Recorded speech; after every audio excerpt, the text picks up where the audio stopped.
I'm Kevin Abdulrahman. My guest today is Ronie Saleh. I'll be like, what was that? Since he's being courteous, giving his time in the middle of a festival. He understands me. All right, can you stop now? You know this. You started when you were 17. That's 13 years ago. What? Are you stupid? Yeah. Okay. We're not getting anywhere. No one has introduced me that way. I'm glad to hear that. We aim for that. Thanks, Kevin. My pleasure, bro. It's well deserved.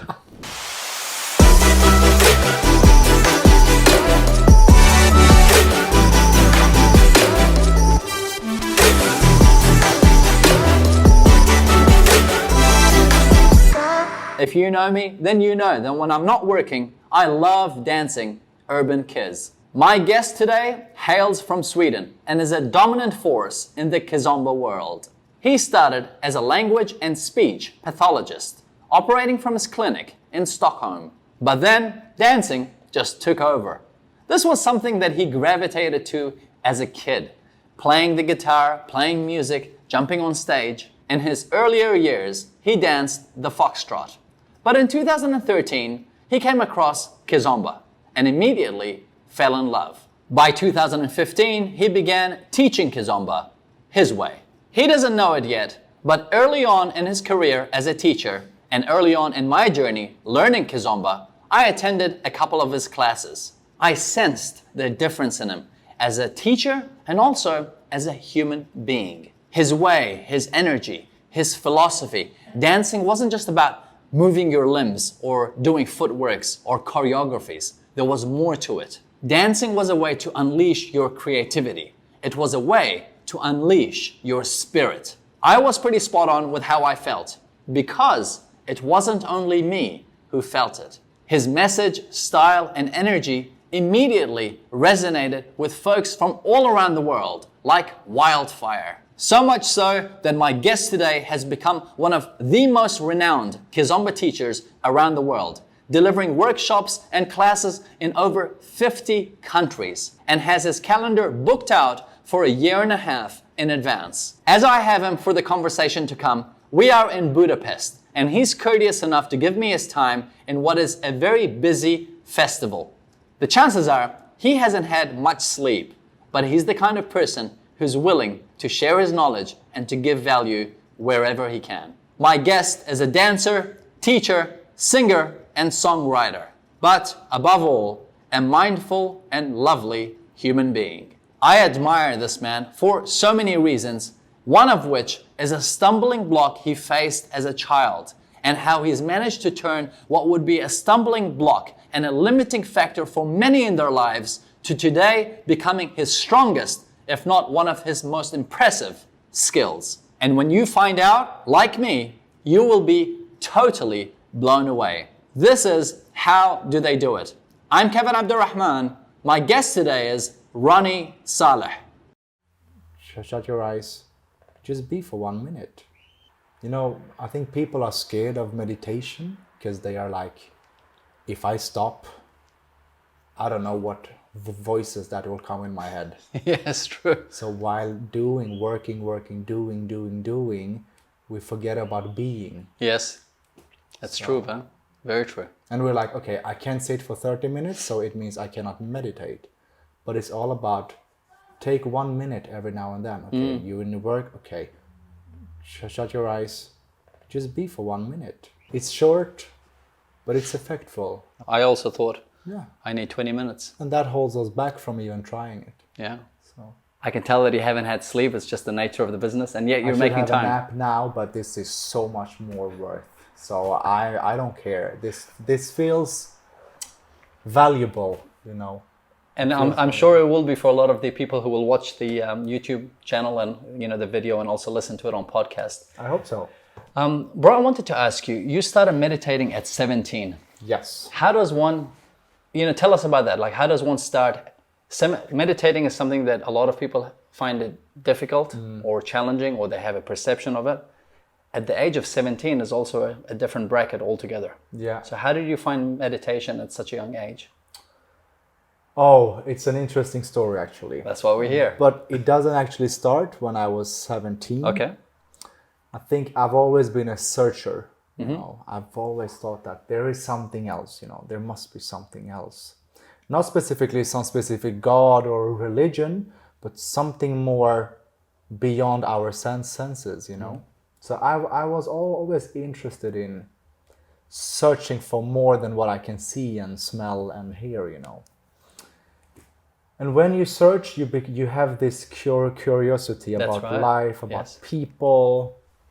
For example, when you meet all older people, instead of just saying hi and then walk away, what I usually did back then, and I do it now, I stop them and I just say, can you give me one advice that you wish that you knew when you were 13 or when you were 10 or when you were...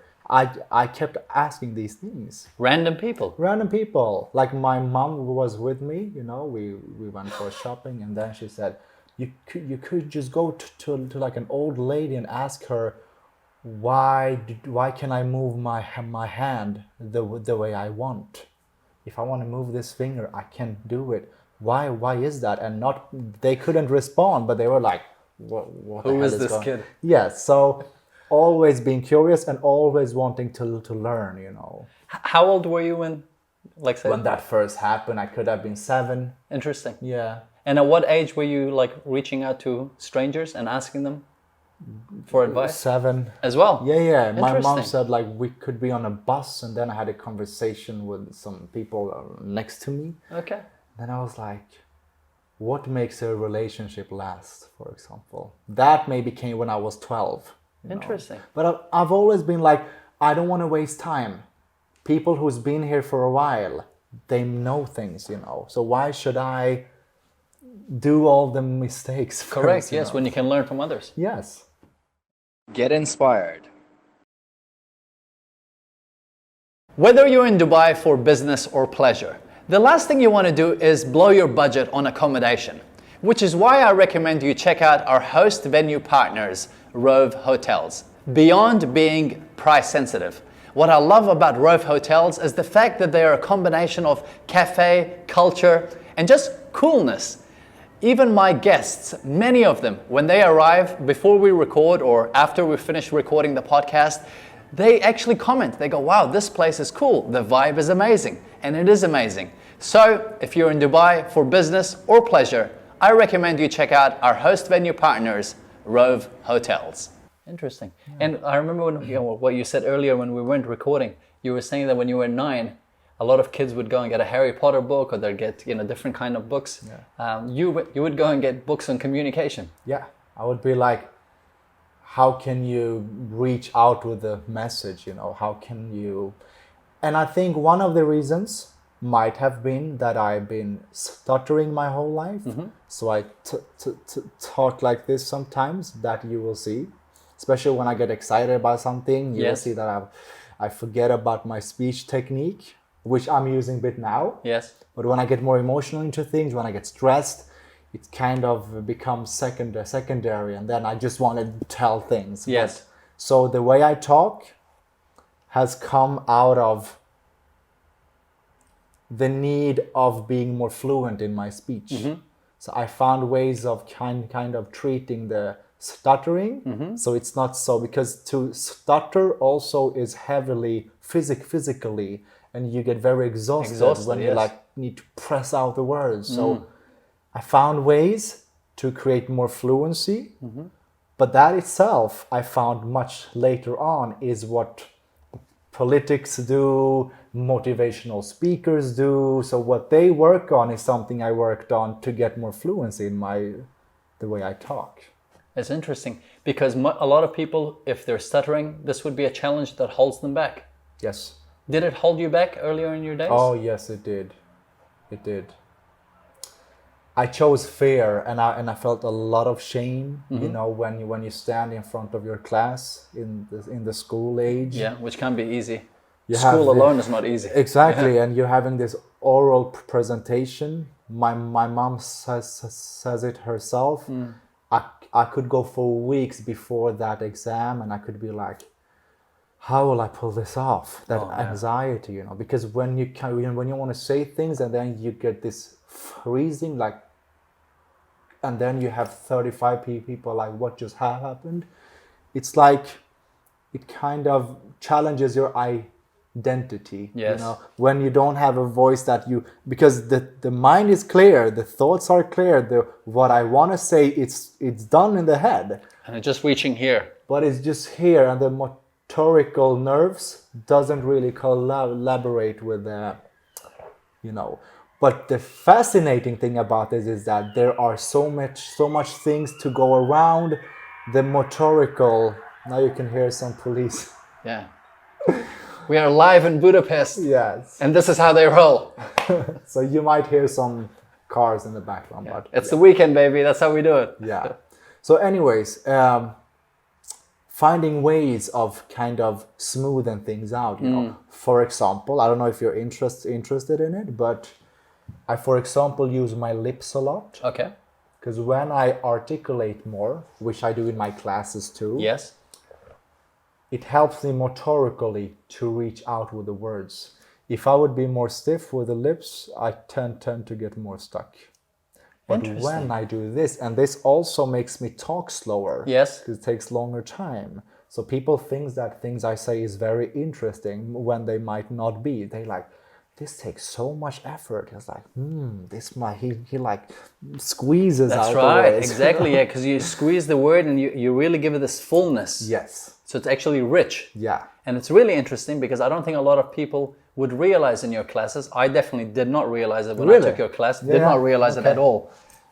Good. Then I'm smooth. Yeah, super smooth, 100%. That you actually had this obstacle. So, and it's really interesting. You've taken an obstacle and you've made it an asset.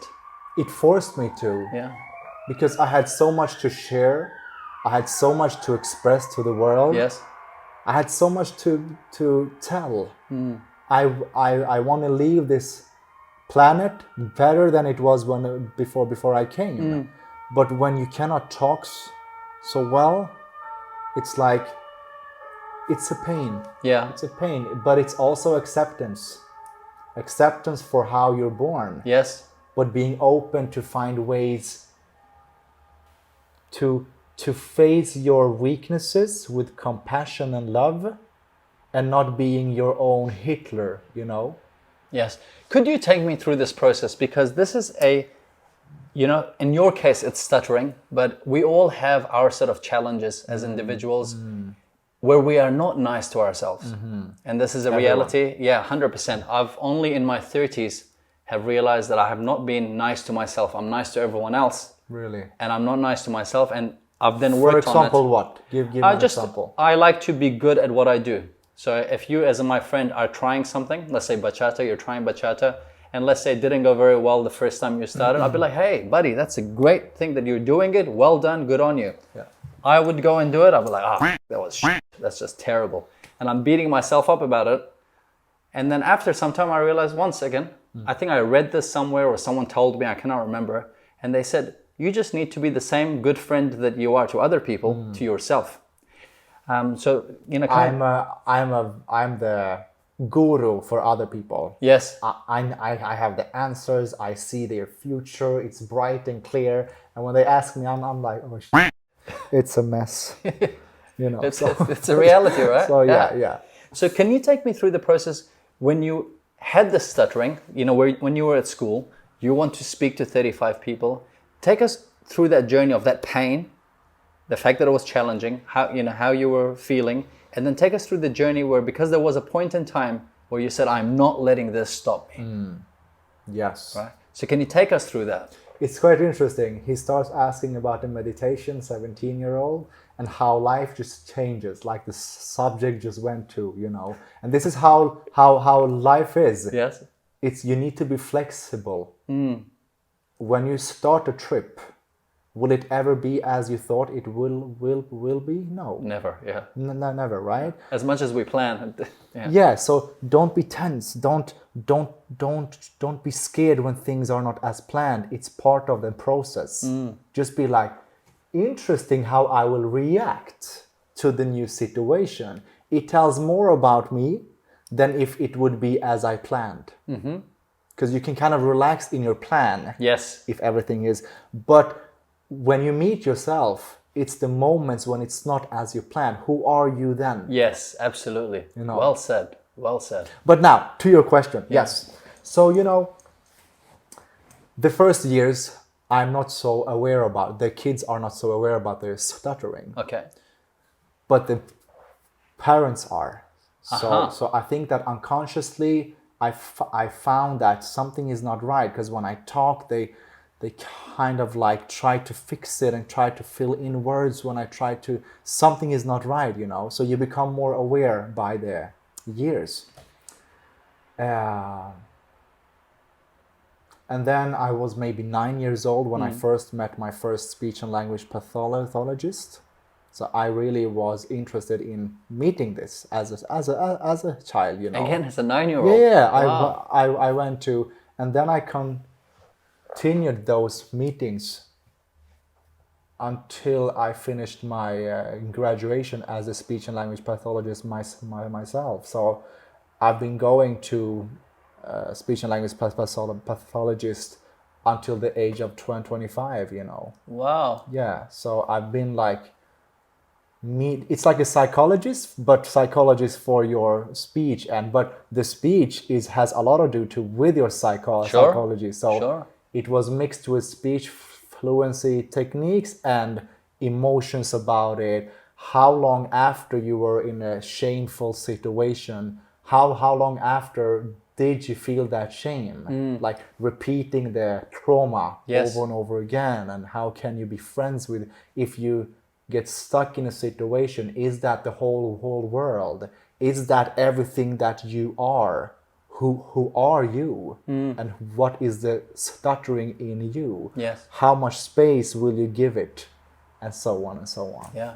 Because this is something that holds, if someone's stuttering, it holds them back. Believe me. Yeah. Yeah. And not everyone has that, and that's where I'm interested in, like, what was it that you said, okay, I'm not going to let this hold me back? Was there a moment, do you remember? Was there a situation? I would lie if I would say I fully accepted it. Okay. I would lie, but I've accepted it more than I've ever did before. I understand that, especially when I came into meditation, it went from to, but still some moments comes over here and there, but it was like, I am more than this. I am more than my identity. I think in life we have contrasts. We have hot, we have cold. That's right. We have female, we have male, we have high, we have low, we have high energy, and so on, right? We have Kizomba, we have Bachata, right? And it's the same thing with time. Yes. You have things that is depending on time, things that change, right? We have things that change. Sure. But the changing things must happen in a non-changing eternity. It's the opposite, right? No time, but the time-dependent things happens in the space. So I found that in my meditation experience that I feel in my meditation, I experience, because I can talk to you about meditation for hours, but it's just pointers to the experience. That's right. So you need to experience it, but I can just talk. I feel that I can kind of observe the time-depending identity of me. So, for example, the more things you add after I am. Ronie Saleh, I'm a Kizomba instructor, I do stutter, I have these goals in my life, I have a car, the more you are stuck to your limited time-dependent things. Sure. But when you're more connected with the witness of the changing things, the observer, the one that is always there, but it's not actually changing, the more peace I felt with who my nature is. Because now you're not letting one thing be your identity. I don't, exactly. And I don't identify myself. So when a thought comes up, or when a feeling comes up, I rarely say I am happy. How can my being, how can my source be happy when happiness comes and goes? But I can feel happiness at this certain second, or this festival makes me happy, Sure. or makes me feel happy. Yeah, okay.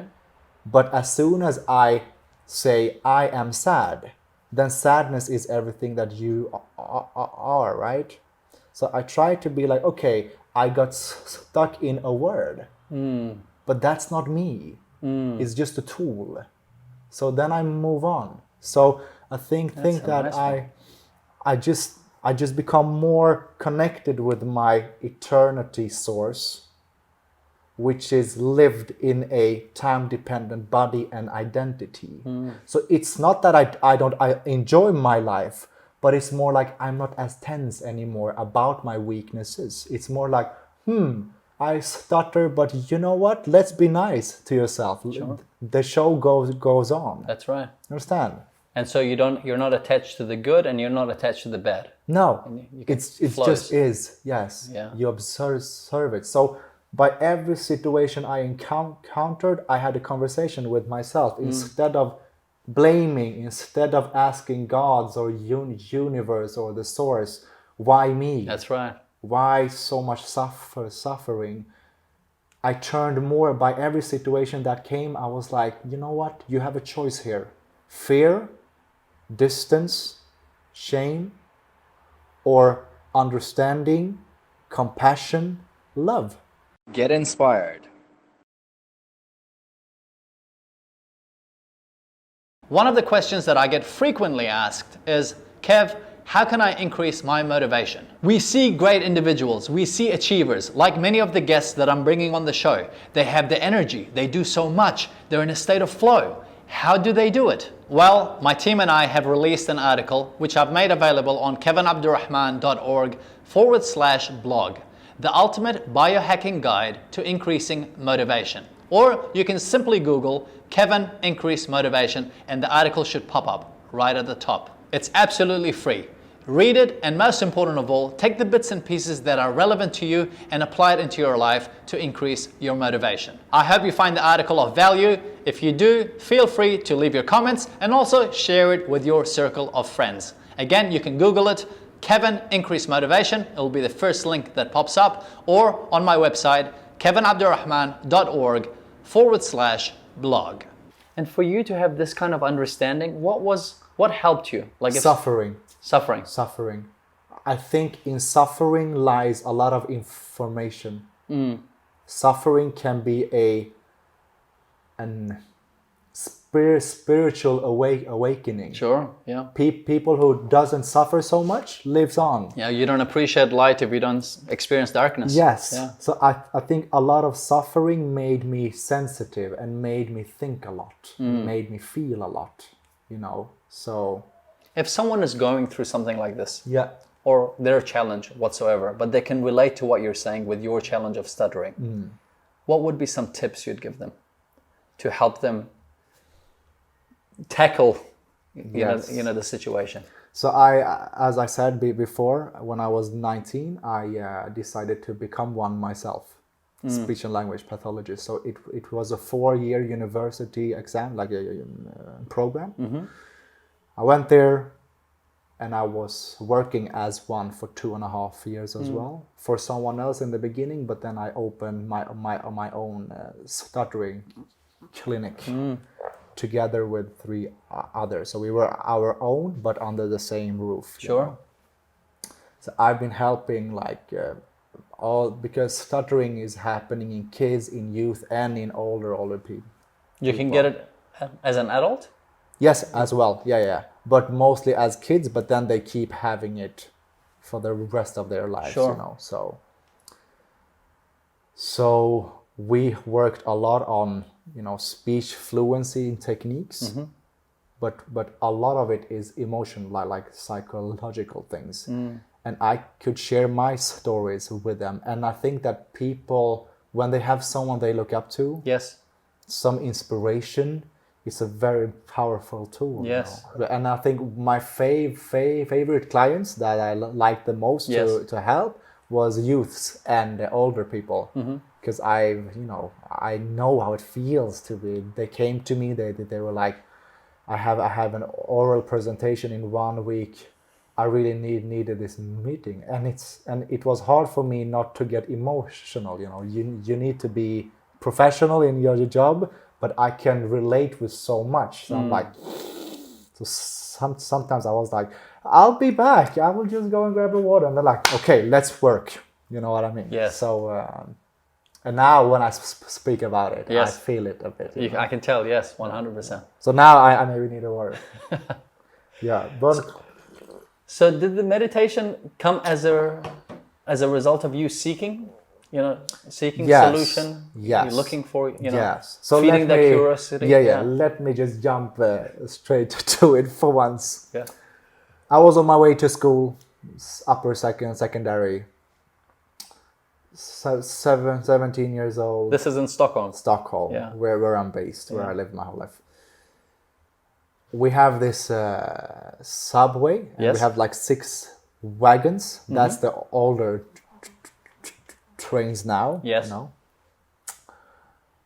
Now, for example, when I got stuck there, back in the days, while we have continued our interview, I would be like, damn it, I should have stopped. I should take a deep breath. But now it's like, okay, it happened. Move on with the story and try more fluency speech techniques in the next. So, now. Yeah, I mean this is the key thing, right? Because and now I'm interrupting and cutting your story, but we're not getting anywhere.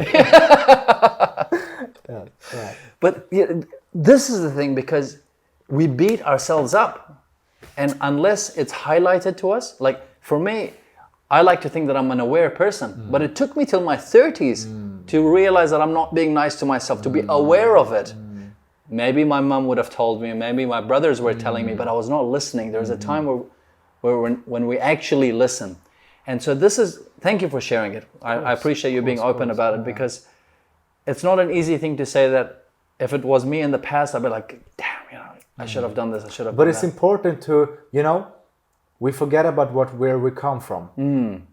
We just like, oh, it's so hard now. But it's been very hard in the past. So if you see a progress, remind yourself of it. Remind yourself of the positive, even if you meet obstacles right now. Say, oh shit, back in the days, I could actually suffer much more. Now I suffer a bit, but okay. So that positivity makes you move on faster too. Yes, accepting that it's not perfect, but at least it's progress. Yes, we will speak about perfectionism too. Yes, we should. Oh my God, yes. All right, so the 6-wagon train. Yeah, yes. So I'm walking like it was a Tuesday morning, I'm just like, oh, I needed more sleep. One of the wagons was empty, but there was one man sitting there, red hair, long, some, I don't know, different outfit, and then he was like this. And I was like, okay, someone drunk from yesterday. I move on.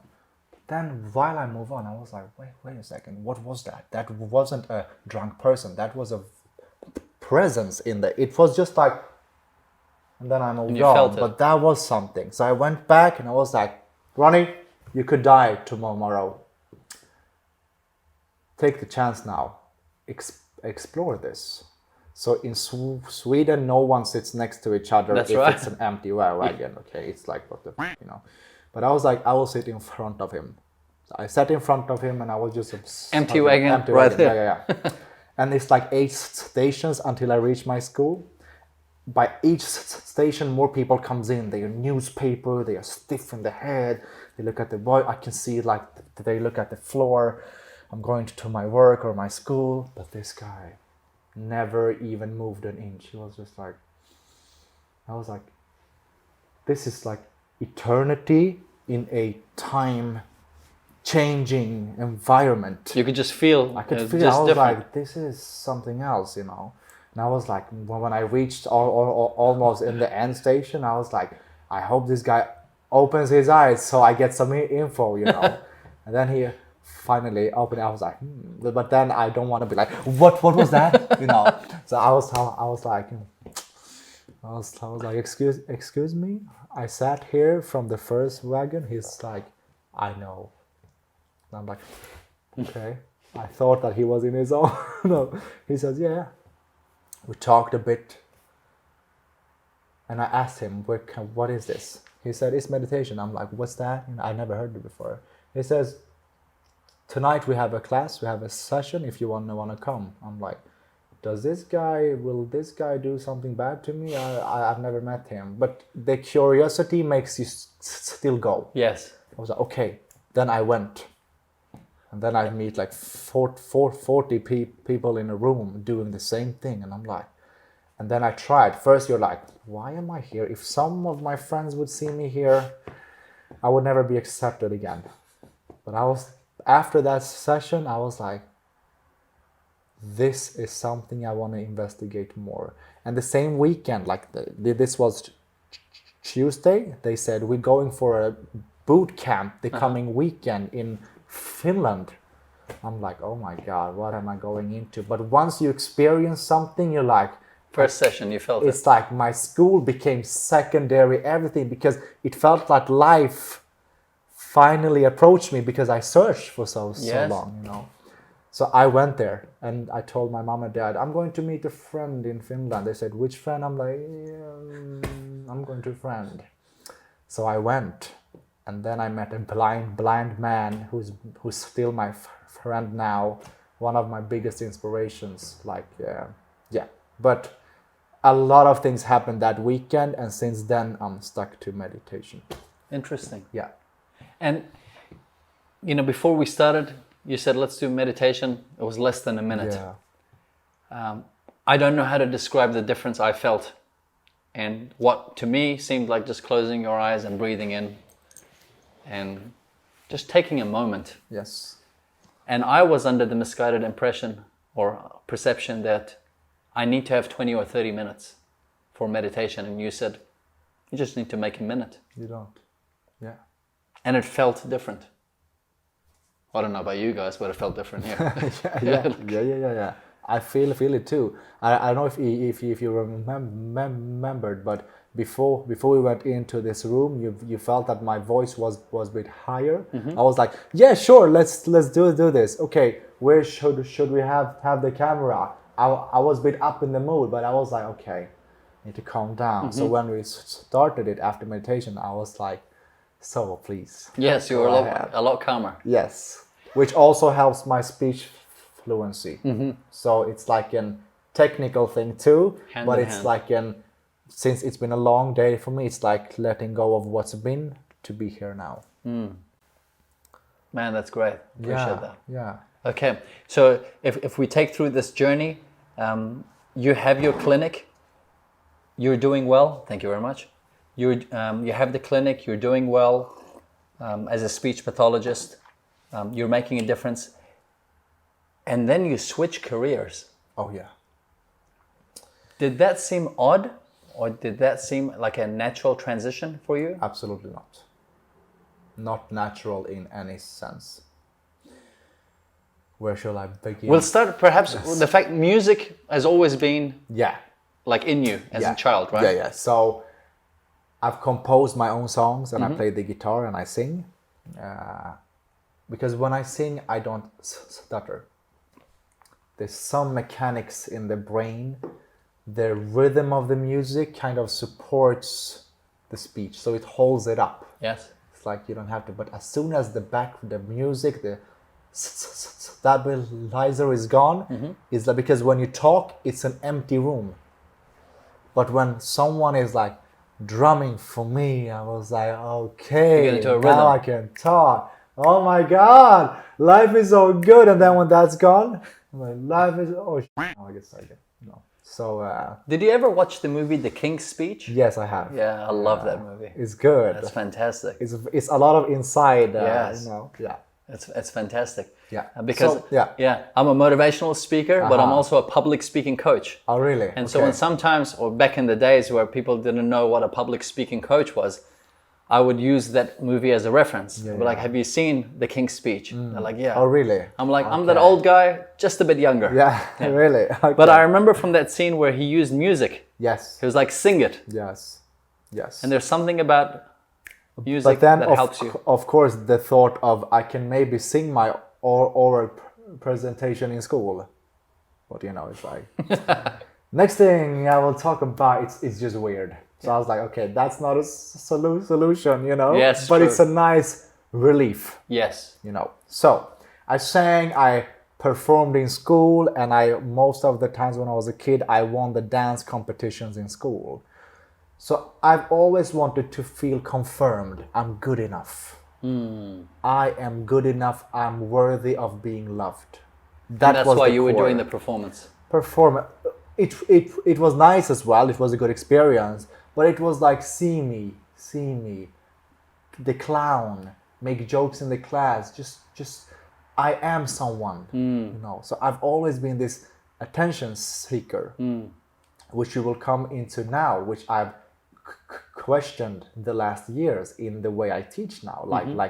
Like when someone comes and says, Ronnie, that was the best class of my life. Do I want to suck it out? Like in what way? Please. Please tell me more. Tell me more. Yeah. Okay, so you talk about, so when in the class did you feel this aha moment, for example? Yes. Now, I wanted to squeeze. I was like, oh, please, just sunshine, the compliments on me.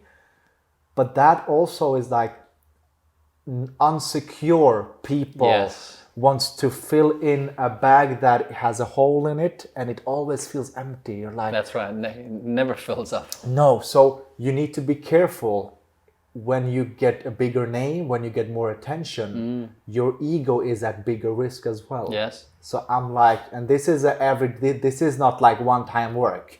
My ego is dead now. Now I can be myself. No, every it's day. Like, now I want to say something, but Ronnie, you know that's an old pattern.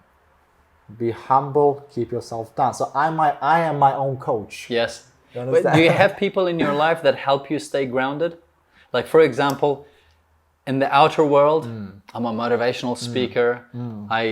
Kevin, Abdulrahman. I go to the, You're like my you changed my life. Yeah, exactly. I go to events. It's nice. They take care of you. There's attention. There's 10,000 people. It's all great. Then I come back home and I have my brothers, and I have my mom, and she goes, "Take the rubbish out. Yeah. Can you do the dishes?" Or my nephew who goes, "You're not funny." Yeah. And he's 5, and he reminds me very quickly that it doesn't matter who you are. You're Uncle Kev, and you're not funny. Yeah, I see. Like, who do you have in your life that help you, that remind you? Yeah, of course, my family. But to be honest, I haven't had so many friends. Like, when your life goes so fast, when you travel every weekend, the only thing I want when I come home is to just be with myself. So being where I am is a very lonely life too. The attention is there, and I really appreciate to give value to people. Yes. I appreciate it's like a kick. Yes. You're like, Feels good. they were so in the moment. You're like, I'm doing something for this world. Wow. But when that's gone, you're like, what now? But you're also drained because it's so much impressions. You want to be nice to everyone. You want to be accepted. You want to give a good, but then in the end, you're like, I'm losing myself. So it's not that I would like to be without this experience, but it's a challenging experience. Yes. If I would have a 8 to 5 job and go to the hospital and stuff, what you will do and stuff. But when you get this much attention and everyone wants you, Ronnie, right. we want to book you. No, I'm booked. I cannot come. Please, Ronnie, you need to choose us. It's like you get it's so easy to get high. Yes, now. absolutely. But I know for facts, and now we're coming back to the meditation again. I've never been as happy as in a meditation session. Like, there was one session especially we were in a meditation. Then in the midst of it, I was like, I could kind of see the illusion of life. I could see that the drama is here, like the life is actually not everything. I could feel like I could honestly feel, if I die now, we will not die, we will transform, but if my physical body and heart stops now, I will not lose anything. It's such a relief when you realize that all the illusions about safetyness, about hate for others because they will invade you, these wars in the world, this identity crisis, everything just became shallow for a few seconds. I was like, I could die now, and I will not miss anyone. It's fine. Everything is as it should be. But when we're caught up in the changing mind, we kind of create this illusion of this belongs to me. If this is not in my life anymore, I will not be happy. That's right. Yes. Yeah. In that moment, I love to teach. I love to lift people, but I know it's in change. I kind of experienced something that was beyond the drama. And drama not always in the bad sense, but the movie, Yes. if you can say. Yes. When the movie stops, it's like nothingness. And who are you in that nothingness? Yes. Yeah. So you really have to be your own coach. You have to constantly believe me, remind yourself. Yes, but it's been a lonely journey too, because I haven't had a specific dance partner. So I've traveled on my own mostly.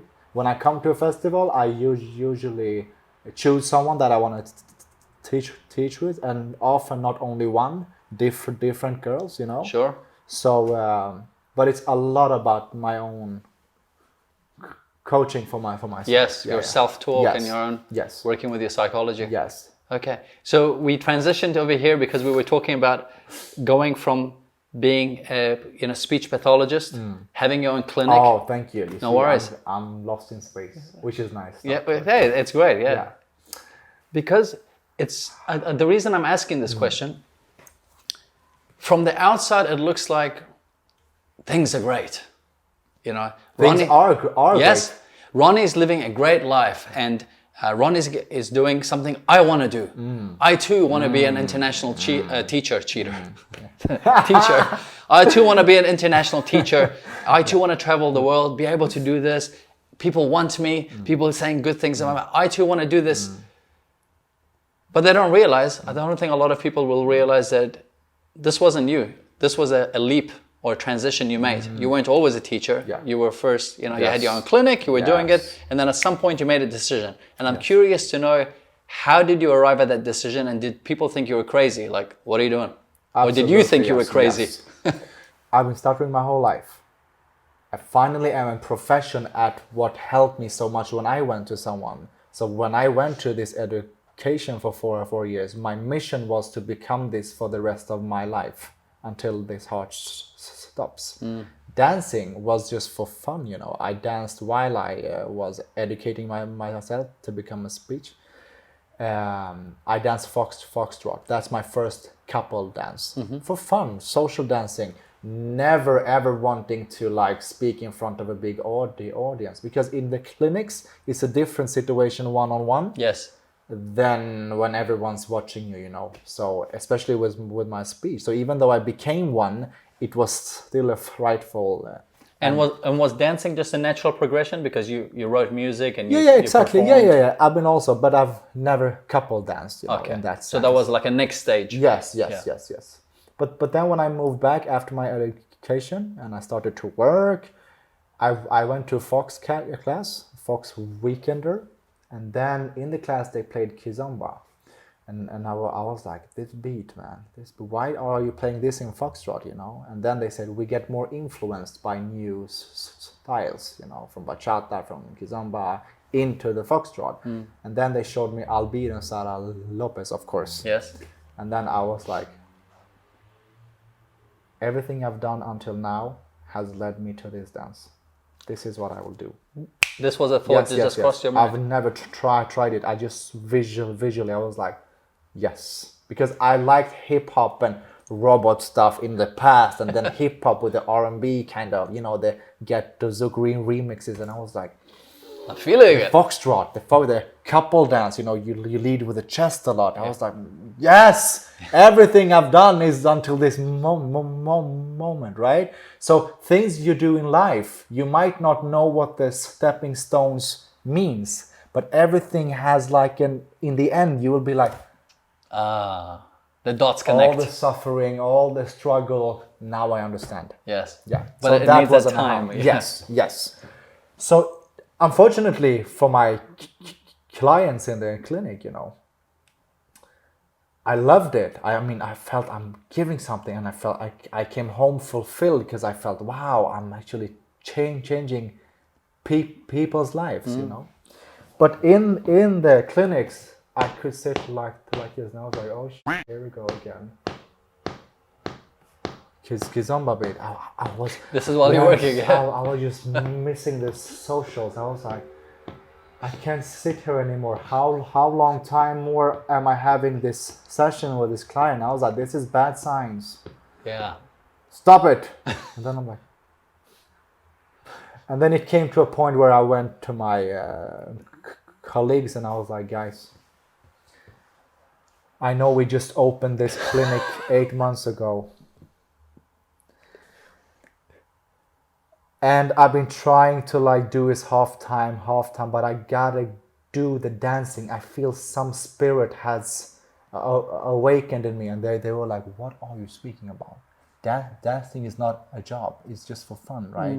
And you cannot leave us. You are such a good source here in this clinic for us. We need you here, But I was like, my heart says something else. And I've always followed my heart. This trip to Finland, I always knew my intuition leads me. When the mind and feelings things a lot, I try to feel, what do I really, really want? Not feel, what do I really want? Interesting, because common sense will tell you this is not a good decision. Yes. When the mind comes, Ronnie, but when my mom and dad, when I said it to them, I was like, Mom and Dad, I gotta say something. I need to get it out. I've been like 4 weeks, like, Ronnie, don't even, don't even. They are speaking to our cousins how wonderful nice. Ronnie is. We have a doctor in our home, a doctor of speech, and oh my God, he's having his own clinic. And I was like, but I'm not happy. I'm not as happy as before because something new came into my life. And I knew, as you said, everything in my life led to this thing. Yeah. The singing, the dancing, the everything, like the books, the communication, this is it, Yeah. But I didn't want to teach back then when I found Kizomba first. You just knew this was it. I just knew. Whatever it is. Okay, we can make this story long, Yeah. But back then, everything of my life was beautiful. I had a car, I had my own apartment in the middle of Stockholm center. Everything was like, everyone would be like, oh, you're such a successful guy, But I was like, not really. And then I read somewhere, I was like reading a quote that said something like, many people have passion, but most people don't have the time to become experts in their passion. So what differentiates people who does what they like and are good at it from those that are not is the time. Yes. So I said, all I need is time. Wow, simple. I mean, we have been having maths in the school for years and years, and now I'm like, okay, time plus passion means very good, and when you're very good, people pays for your expertise, and you can pay your bills. Ha! Black and white. Black and white. Good math. But we're scared because we are fused into, to be safe, you need to work with something that you don't like most of the times. So you have 10% or 5% of your time to do things you do like. I was like, why can't I switch this? So I told my mom and dad, can I please sell my car? Can I please leave this apartment? Can I please leave my job? They said, and can I please come back to my boy room? You wanted to move back in? Yes. I was ready to sacrifice everything. All these 4 years, all the depth I had, because it costs for you, Sure. to live and That's to get this education. I was like, if I'm 95 and I think back, and if I think back, you never tried, so you never knew how it would go. Compared to, you tried, but you failed. but you tried. I rather die with that feeling than not knowing. So jumping into the unknown, many people, we are scared of the unknown. Of course, yeah. So we are stuck in the known. Even though we are in a bad relationship where we get abused, That's right. we still stay in the suffering because we know it. Yes. So the knowing gives you a feeling of safety. Society gives you a feeling of everything will go down if you try something else. Even though what you know is miserable. Yes, because it's what we know. So I was like, let's go. And how did they take it? How did your parents take it? They were like, Ronnie, please don't say this is a joke, I was like, do you want to see me happy? Yeah. Oh, here we go. And then finally they said, okay. I said, give me 1 year. If I don't make it, we are in peace, and I'll go back and you can talk nice things about me again. They said, okay, let's do it. We know we cannot control you. You've always been your own spirit, but we try to make you feel us too, because we are part of the. That's right, yeah. So I went back to my boy room and I was like, let's go. And I tried to do half. Yeah. After 1 week of doing 50% speech and language and 50, I was like, I cannot. Yeah. It's either this or it's this. Yeah, you gotta be both feet in. Yeah. Yes, and I did. But that takes courage, man. Especially, when you have nothing to lose, that's a lot easier. So say if you're in a job and you don't have the apartment, you don't have the car, you don't have the prestige. Everything was as it should be. You have everything and you're willing to, Yes. that's courage. Yes. I think that's where the curiosity comes in. The searcher. There's more. So I went for it. Both feet in. Yeah. Both feet in. Both the whole The whole body. Yes. Yeah. And then I started to post things. I started to teach in Stockholm salsa dance. So only half a year after, a school discovered me. So they said, we need someone to teach Kizomba in our school. And we've seen that you're very, very active in social media, because I posted things from the social dances, and a girl who worked there said, we need him, he's very fun. So first I said, no. And then I was like, I can try. So I did. And it was funner, more fun. I was like, this is fun, man. And I become good at it. I was back in the days. You need to put yourself into experience. Now, when I think back, I'm like, I'm happy I wasn't so exposed to so many people. Right. Because, most of the times, not most of the times, but when you come to a place, if you get one good impression, yes, you're booked in that festival for 5 years ahead.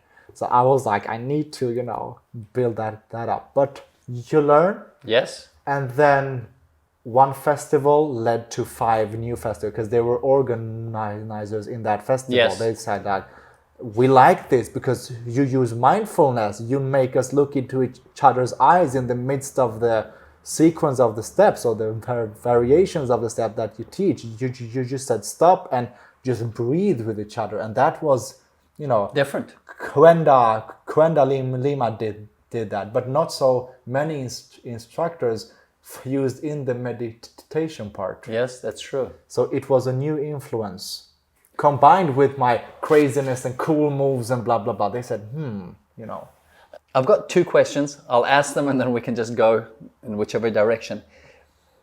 One is, I appreciate the fact that you said that when you started you were and I mean no disrespect, because I admire you and what you do. No, I was it. Yeah. Believe me. It's just when we look at someone who's great at what they do, we just make an assumption that they were just born great or they started great. And that we don't have a chance to become that. Exactly. Yeah. So we like, they are born with this. And we never try. Yeah, no. I wasn't even imagining myself doing this.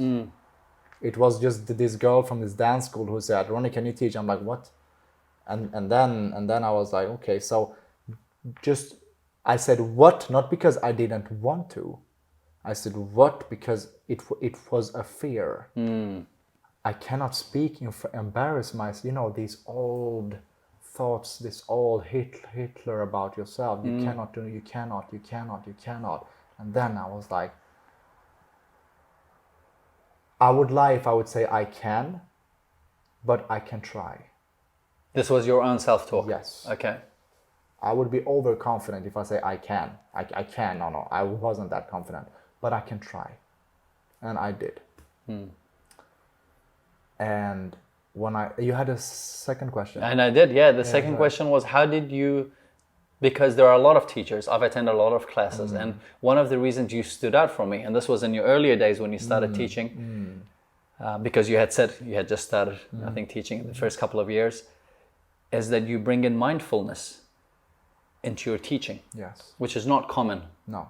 Most of the classes you go to, they'll be like, okay, here's the choreo, here are the steps, and 1, 2, 3, 4, and we get going. Yes. And yet, I'm keen on, how did you decide to bring that mindfulness in, which made you stand out, and then you started getting booked in? So quite early, I understood that the storytelling aspect. This episode is brought to you by M Dojo. Whether you're in business or new to business, you need 3 things: a good website, traffic, and being able to convert that traffic into paying customers. That's what M Dojo does best. They're able to create for you a functional, state-of-the-art website, drive targeted traffic, and put in all the elements needed in order to convert that into paying customers. Isn't that what you want? Of course it is. Give the team at M Dojo a call and see how they can help you increase your sales and profits. Tell them I sent you. Their website, mdojo.co. And now the church clocks rings, you see. We've got musical here in the background. You said you wanted music, right? Yeah. No, but this storytelling aspect is key. So I kind of understood quite soon that the entertainment, the connection, the things beyond, the things that makes the steps.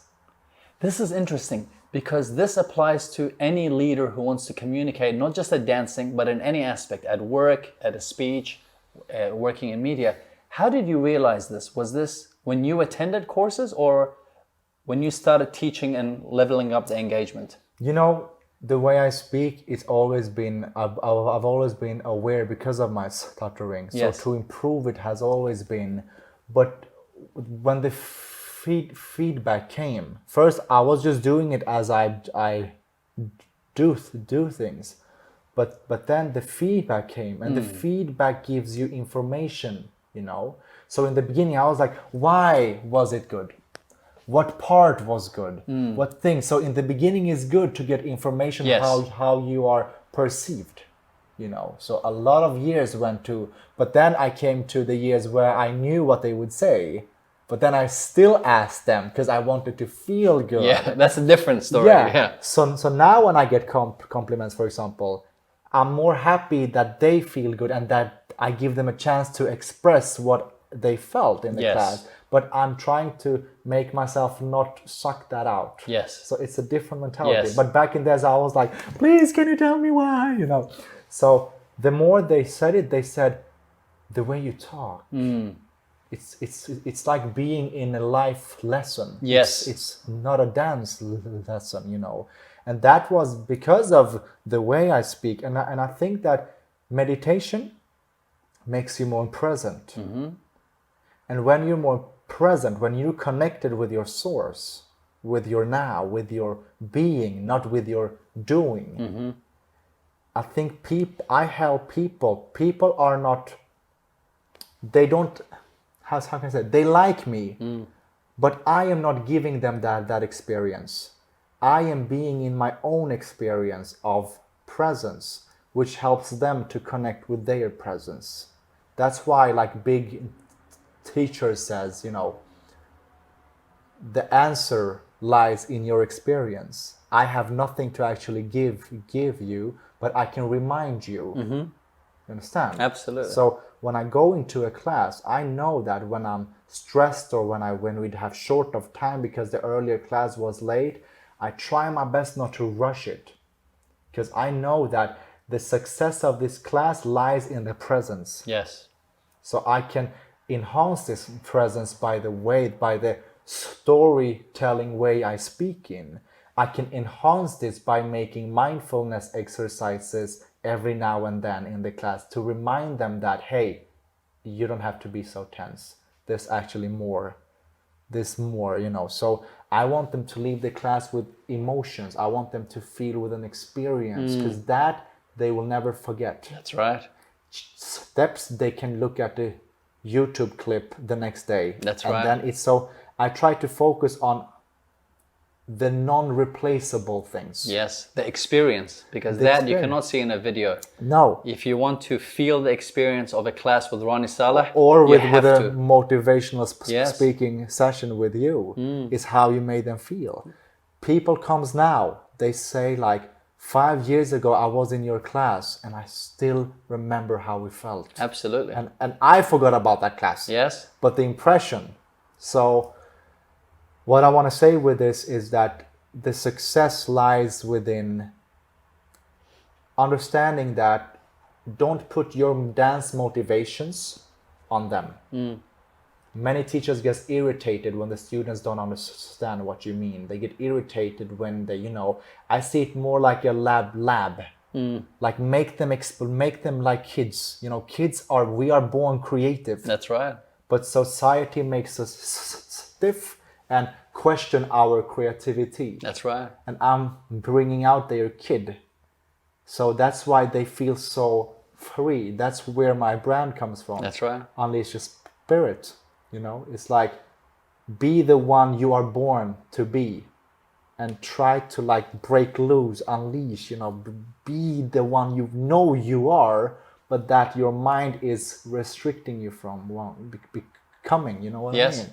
So I think that even though people don't understand what my workshop does, They walk away feeling something different. they like, that was something else. Yeah. Since you brought it up, unleash your spirit. Yes. How do you... Ta-da! Yeah. How do you bring your creativity? Because you're creative. You're creative in the way you are and how you're communicating, and your online courses and your workshops.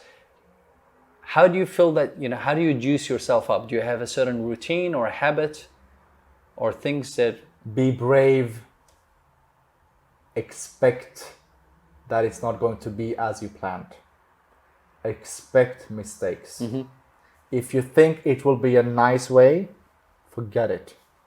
Expect that when you try a new exercise, it might fail. Yeah. But try it and refine it. See what went wrong. How can I, why? And then you get very good at timing. I can do the same exercise, but if I do it in the wrong, when I don't have them in a wavelength that I build up if I'm too fast with this exercise, they will be like, what's this? If I'm too late with this exercise, they will ask themselves, why does he mention this? We just learned steps. So you become an expert in the group energies and how it flows. You're like, not yet, not yet, not yet. Now, boom, look each other into the eyes. People cries, people like have this outside the body experience.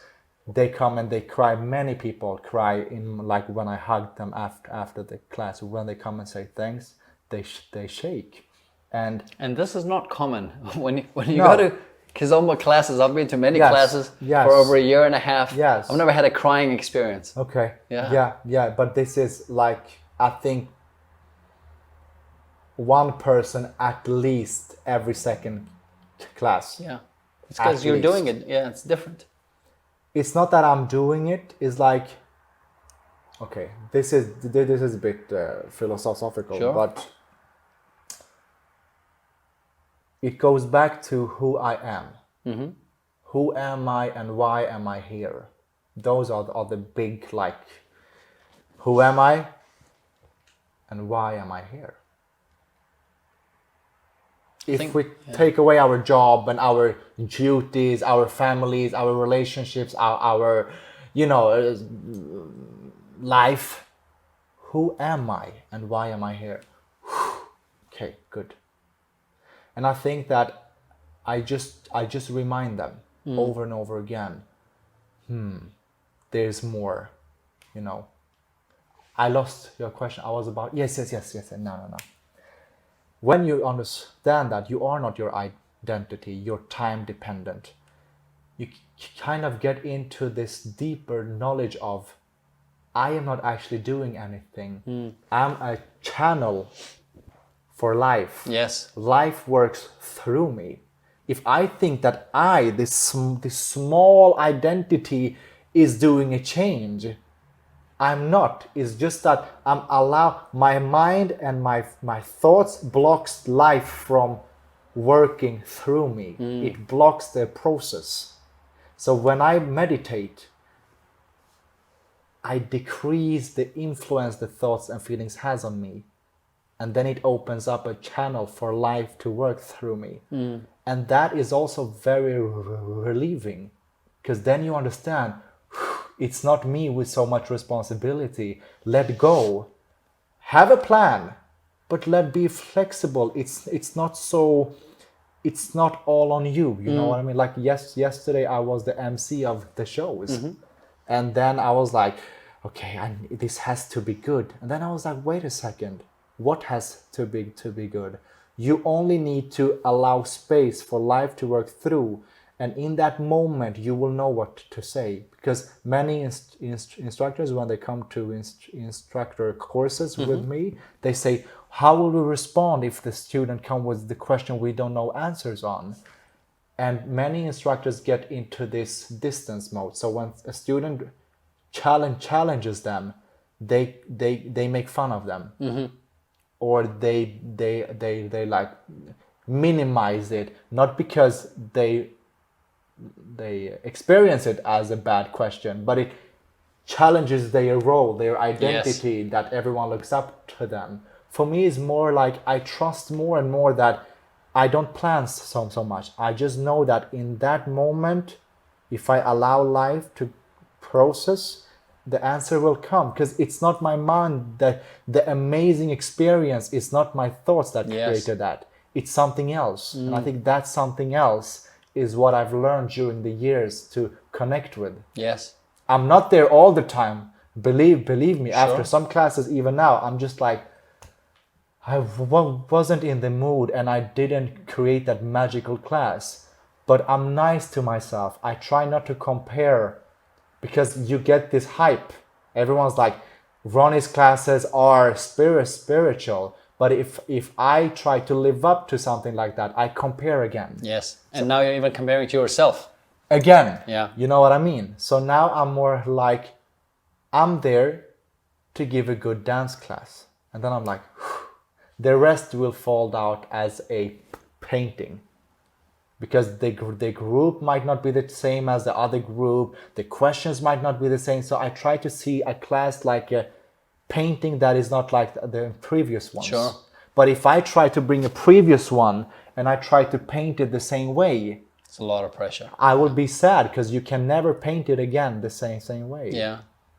You did a class earlier when we were walking here. You mentioned that you did a class to a bunch of individuals, and it was an instructor class where you gave them advice on how to become good instructors. Yes, I did.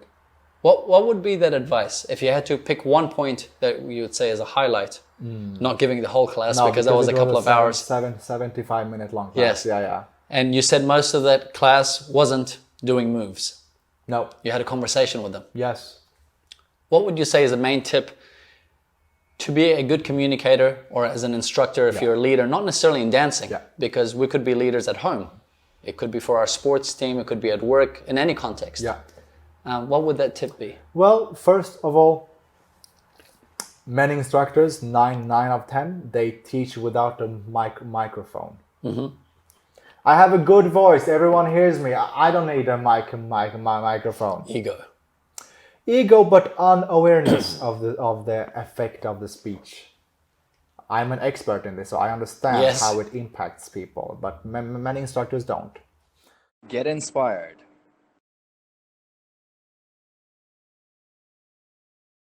Imagine if you could present yourself, your thoughts, and your ideas with clarity and confidence. Imagine if you could speak to influence and impact. Imagine if you could communicate like a commanding and charismatic leader. Well, you can, given the right information and the investment of effort from your end. How do I know that? As a public speaking coach, I work with CEOs, world leaders, and presidents. And when they hire me, they expect nothing short of results. And over the years, it's been 2 decades now, 2 challenges have risen for me being unable to help the majority of people. I'm usually on a plane, with the majority of my time being booked a good year or 2 in advance. And my one-on-one session to work with someone in person generally starts at $20,000. So we solved the problem by making my public speaking course available for you online.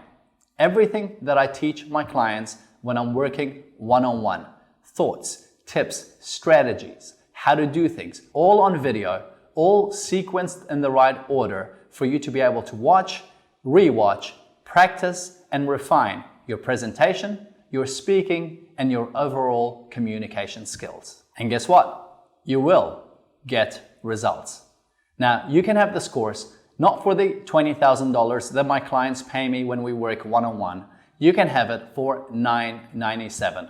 That's right, just $997. You might be thinking, well, why are you offering something that you charge $20,000 for $997? It's simple, because those who want to work with me one-on-one will still hire me. But for many whom I might be out of their budget, this is a great way to develop their communication skills, to cut through the noise, to rise above the rest, and to beat their competition. If you're serious about wanting to develop your skills, to be able to present your thoughts, your ideas, and yourself with clarity and confidence, to be able to speak, to influence and impact, and to communicate like a confident and charismatic leader, then this course is for you. Go on to kevinabdulrahman.org/course and get started today. So many festivals don't offer it. So if I'm going to speak like this in a class for 1 hour, okay guys, do you hear me? Let's go. 5, 6, 7, here we go. 1, 2, lift the leg. Okay, good, perfect. New partner. Do you hear what I say over there? No. Okay. What I just said was, even though I have gold information to share, the message will not reach them in a storytelling way. And I know the way you communicate is key. So I try to see the class as a storytelling for kids in the kindergarten. I use my dancing as an excuse. But I want them to have the experience. Understand? So dancing is just the tool. I don't see them being there primarily for the dance. They are there to escape their everyday life in a job they mostly don't like. They are here to connect with human beings. So I remind myself of that. So the microphone is the first thing I say it. If it's not one-on-one private class, I have a microphone. I had this teacher's course for 4 couples. And when I started to rig my mic, they asked me, why do you need a mic? Then I explained. Then after the class, they were like, okay, wow, Because when I whisper things, people needs to pay attention more. But then when the leg lift comes, it feels like a boom, right? And then you go down again. So Taking them through the emotions. Yes, so the microphone keeps the presence level high. And the brain doesn't shut down because I have the same monotone high voice the whole class, right? Good one. Second thing I mentioned was that I have a Bluetooth receiver. So I play music from my phone while I walk around. 9 of 10 instructors, they go back and forth to their computers to change song. And my mission in the class is to keep the energy high. to keep the presence level high. If I turn my back against them to search for a song, it drops it. And then I need to work again to bring it high. And this constant up and downs, even though you give a good class stepwise, you will feel that it's not reaching them. But when I am there and I can pause, they feel comfortable. They know I will be around. You understand? Yes. So that's part of it. Man, that's fantastic, because to me it looks like you're like a director of a movie and you're making sure you're paying attention to the small details because you're aware of that. Hey, I need to make sure that I don't have my back against it, against my, the students. Or this walk a couple of times is taking the energy level down. You're really like, director and executive producer of a movie. Because I never thought about it this way, but it's a beautiful way of I always remind myself, leave them with an experience. And if I want the experience to be nice, which I want, you gotta pay attention to these things. Understand? Yes. So that, and I always teach variations of steps rather than long sequences of steps. That's right. Yes. Why? Because if you know 5 ways of doing the same step, you will be closer to adapting it to the music. 9 of 10 instructors goes through 4/8 counts. They say, let's do this, this goes into this, and when they go out social dancing, they've only learned one way of doing all the sequence. That's right. And you don't know if the follower follows you anymore, because she might have reminded herself, so to get closer to the music, which has been my core since kid, I wanted to understand, to teach in a way that I'd learned, not from someone else, because I've learned through sequences too, but I became my own teacher quite fast, because I understood this is not how I learn things. So by focusing on variations and creativity tool, like changing the speed within the 5-step I've just learned, changing so I can add a repetition on 3 and 2, 3, 2, 3, 2, 3, 2, playing with distance and connection, doing the whole move of 5 steps with a distance. How will that be led? Playing with big steps versus small steps, and we are still practicing the same steps. I was gonna say, because most people, including myself when I was at the beginner stage, we're under the illusion that I need to learn more steps, I need to learn more sequence, I need to add. Exactly. Yeah. And when it comes to bachata essential, a dance of bachata fusion, a dance I haven't danced so long, what made me very good very fast was because of the mindset. I was like, okay, I just know 7 steps, but I need to play with my creativity tools, the same as Kizomba, but now in just a new dance. Interesting. So it makes me musical to a new dance very, very fast, because I know that it's so much more accessible knowing the variations and the creativity tools than if someone would teach me sequences of steps. I have this problem. For my friend knows that for the last 2 years I've been talking about wanting to do bachata. I was in Barcelona. Actually, we went together to a beautiful place. It was a Sunday evening, and it was a fantastic floor, beautiful guys, beautiful girls, dancing sensual bachata. The energy was just, I was like, wow. Yes, it's beautiful. This is it. Yeah. What I'm doing is not it. This is it. Oh, really? Yeah, I was wow, like, oh. Okay. I was like, I kind of like when you were saying this is it, I was like, this right here. This is what everything has led me to. I was like, this right here is exactly what I'm feeling. But unlike you, it's been a couple of years. I haven't done anything about it. And it's been a couple of fears. Perhaps I can get some advice here. It's been a couple of fears because I've always been the kind of person who doesn't do anything. If I do it, I'll do it well. I'm not a motivational speaker. If I do it, I'm going to be damn good at it. Excellent. I'm not a public speaking coach. If I become it, I become damn good at it. That's hard. Yeah, but it's driven me to be able to be in the top 10%. Yes. The same with even Urban Kids. It took me 14 months of dancing before I actually started enjoying it. I'm not saying it's a great thing. I see. But 14 months, my friends would take 2-3 classes, then they would just go dance But in my mind, I was like, I don't want to do steps. I want to be good. The same quality, So there's a bit of harshness, yes, but it helps excel. Yeah. Now, when it comes to bachata, I'm like going, oh, I know this is going to be terrible. This is just going to be terrible. And I see good, and I see a version of me that's good. How do I do it? Because I'm not starting because of this fear or discomfort. I mean, one thing I just picked up right now from what you said is 7 steps, and then play with your creativity. So it's not about adding on steps. No. What can you do with the steps? You know what I mean? It's like how can you use your it's not the one who buys the most expensive camera who will use it the best. Correct. Is the one who can have a cheaper camera but knows how to change variety of settings. Yes. It's the same in the dance. Of course, I blame myself after a night if I forgot 50% of all the steps that I know. That's something I'm hard with myself. I'm like, why did you only have access to 20% of your portfolio of bachata steps? That's right. You know. So what I do is that I dance a lot on my own.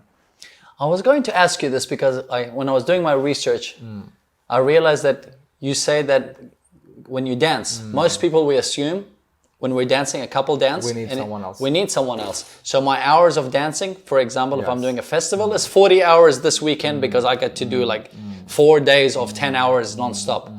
And what was interesting is you do a lot of dancing, but 50% of it is on your own. Absolutely. At least. I need to, as a lead, we need to keep the steps fresh.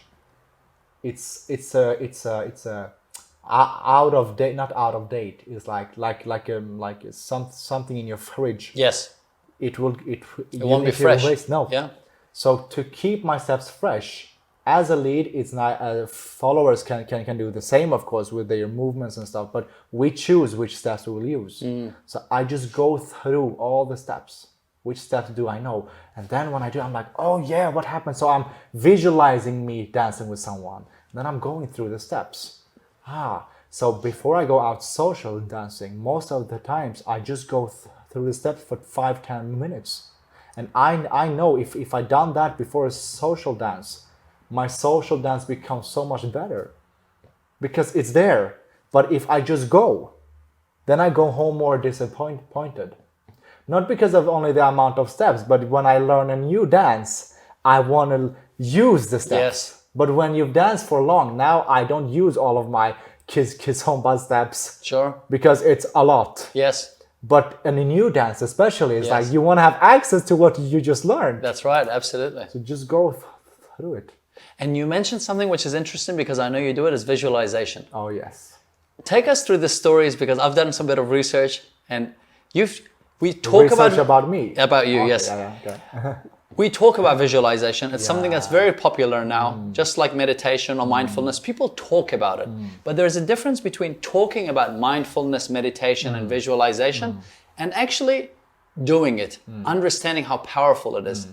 There are a couple of things I want to point to, and then you can tell the story. Sure. About visualizing. You have, pictures that you visualize, and the story about the suitcase. And then anything else you'd like to share. Yes. Yeah. Yes, of course. The first time I was like hearing about this concept, the law of attraction, for example, I was like, come on, like this can't be real. But then it makes sense. Most of the things, if not everything, started with a dream. Everything this one was created because someone in their mind, in their visualization, visualized that it will be this form, and then it was created. So why don't we pay more attention to, before it was reality, it happened here first. Yes. So why not pay more attention to that if you want your reality to become like you want it? But many people neglect this natural fact. Yes. So it was, before I got bookings, international bookings, I was like, okay, there must be a faster way so I get the bookings. So what I did was that I was like, okay, I need to walk around with the hand luggage, wherever I go from now on, I will walk around with this hand luggage. When I step out from my door, I need to be on my right hand needs to feel that grabbing, whatever. And if someone knows me and they ask me where I will go, I will lie, so. This is in Stockholm. Yes, this is Stockholm. And when I go to the socials awesome. there, when I go to the socials there with an empty bag or with a But bag. you had a handbag and hand luggage. When I went and I bought some groceries, I went with it, not with the normal bags. I went with that traveling bag. And many people say, where have you been? Wow. In the beginning, I lied, unfortunately, But then I just came to a point where I was like, I don't feel good like this. So I just said, you know what? I'm doing a visualization thing now. I want to get to bookings. I haven't been somewhere, but it helps me to feel that it's about to come. It's around the corner. So that's awesome. I did, and it was embarrassing, but I was like, Ronnie, do you care what people thinks? If you know this will lead you to where you want to be? Yes. Of course not. Yes. So I just went around, and believe me, after I did that, 2 months later, my first international booking came. I'm not saying it was because of the empty bag. Yeah. But I'm not saying it didn't have anything. So when the date came, my first international was Finland. When I packed the stuff, of course I was happy, but I was more excited more nervous about how it will be to speak English, That's right, yes. But the walking felt normal. I was like, this is part of my life. I've done this before. Yeah. And the same thing was when people records. In the beginning, I was like, oh shit. Even now, when 100 people say record our after class demos, my heart beats a bit more. But I visualize this moment so many hours now. I stand there and I'm like, okay, everyone. So I talk in my room. I'm like, thanks everyone for coming to my class. It's time and no one is there. Sometimes my mom has come in and like, man, what are you talking about? I'm like, Mom, I'm just visualizing. She's like, okay. So I just, in my room, I just planned it because sometimes your mind and your thoughts can make a situation as it's happening. Yes. If we've been through something bad in our lives, it's like a repeat. It feels real, you know. So why don't we use this tool for something good? Yes, absolutely. So the more I visualized it, when the thing came, Normal. Not normal. It's still, but it's not as tense. Yes. Because I've done it. Because our minds, we don't distinguish between fact and fiction. You see. And you've trained it. Yes. And you have pictures, so you believe in vision boards. You have pictures above your computer. I think when I saw one of the videos, you had pictures of things you want to do or places you wanted to be. Yeah. One picture is an athletic guy. Okay. I've always, not always, but I've been like having a bit complex because I'm skinny. Yes. So I've always wanted to. So I'm like, okay, I need to get some motivation. Yeah. So I look at that picture and then it reminds me of where I want to be, But that's also important. We can chase our dreams our whole lives. Mm-hmm. So it's important to come back to where am I now? To work towards your goals, not as an empty, not as I'm not even close to it yet. More like I appreciate where I am, I will enjoy myself now, but it doesn't stop me from reminding myself, because I know that when if I finally reach there, it will come new goals. Yes. And I know I probably won't be as happy there as I think I will be at my point now. So let's enjoy more, but with that said, don't be lazy. Yes. Don't forget about your routines and stuff, but please enjoy and be happy. Be happy is kind of hard to say, but remind yourself that it's not as bad now. Yes. Yeah, it's that balance of accepting where you are, who you are, with that ambition exactly of going through. Well, that's a good one. Yeah. I feel that we are on the same wavelength. It's like, even though I speak with you, I see ahead the whole time. I'm like, she's with us. Even though I don't know, I'm like, she responds to that. She's here. She is, yeah. I asked her to come, even though she's doing me a huge favor, and I have to get her a VIP dinner for sure. Yeah, of course. But I really felt that she would enjoy it. Really? Yeah. Okay. I really felt that she is both mentally and emotionally at a place where she would appreciate your kind of wisdom. Okay. Because the kind of wisdom that you share, we need to be ready for it. Right? And that's just the reality of it. There's many good information. To be able to receive it. To receive it, to understand it. I've been given a lot of good information when I was younger.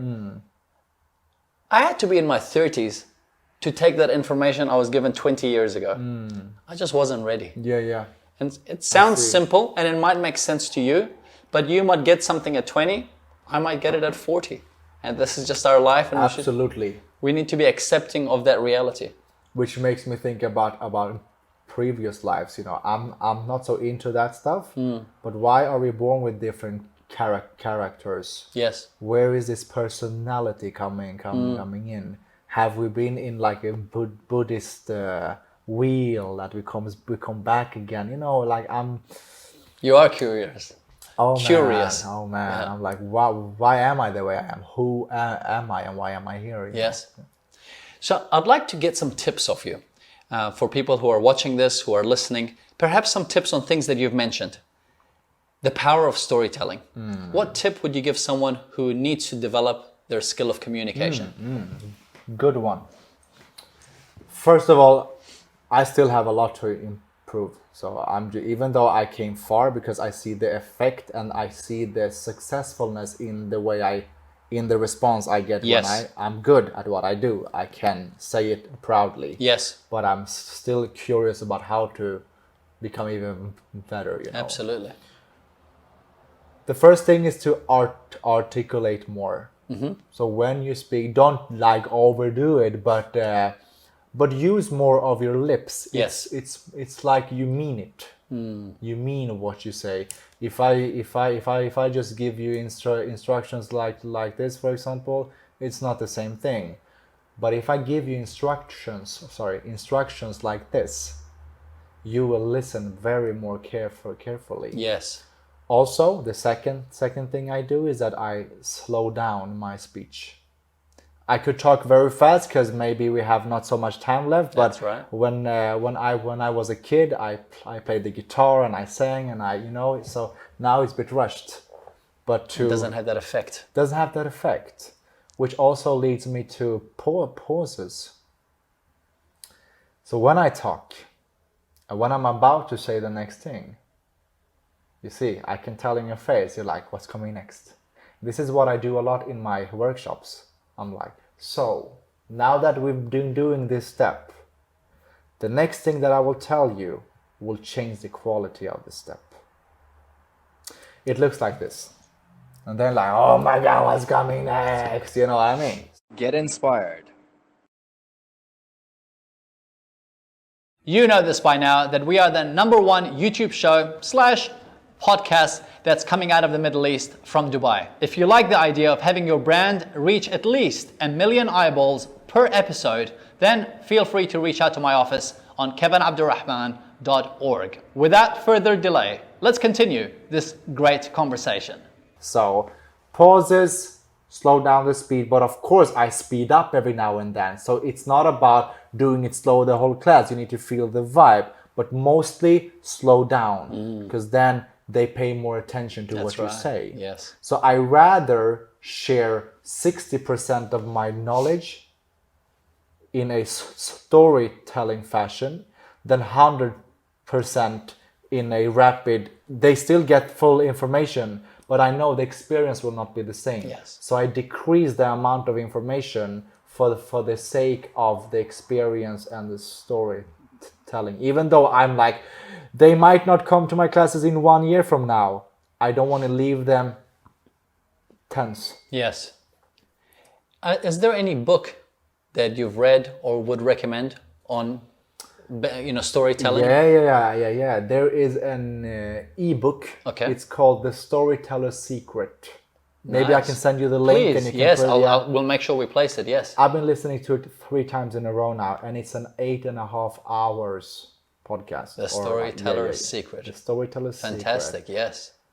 And I realized when I listened to it that I've been doing many things naturally, but I've sometimes asked myself, why did I become so booked and so successful? Yes. Sometimes you ask yourself, you're like, but there are millions of instructors out there. What makes me the top 5 in the world? Yes. Why? But when I listen to that book, I'm like, of course I'm booked. Of course, not in a arrogant way, but more like These are the reasons. now I understand. It is no coincidence. No, not coincidence. It's not an accident that Yes. it makes sense. Yes. Because all they mention in this book, they mentioned like huge companies, like the biggest, the millionaires, and every one of them, the common thing was storytelling. Absolutely. It's interesting you say this, because when I coach CEOs, very often they think of the things that they need help with. Once we do a few sessions, we all go back to, tell me about this. The storytelling. Yes. Yeah. We need to deliver it this way. Yeah. And at the beginning, sometimes, well, most of the times, they'll have the resistance. Oh, Kev, storytelling? You mean like when we were kids? Exactly, like when you were kids. Because you don't remember a lot of things in the last week that has happened, but you remember something from 40 years ago because it was a story that was shared with you. Exactly. Yeah. This was a great tip, and we'll definitely make sure that the link is there. Yes, you need to have it. Yeah. Also, I want to add that we need to believe that our story is unique. No one has the same childhood as someone else. True. Even though you have the same parents, Yes. your experience is different. Yes. Different because you are different, right? So we are still connected, and we come from the same source, but our personalities and our perception is not the same, right? Yes. I am not sure if we see this flower the same way. That's right. I don't even know if the colors are exactly the same. Yes. Understand? So everyone has something to tell. Yes. Everyone has a value to bring. And it's believing that. It's believing that, but not only believing that, becoming an expert in telling about it.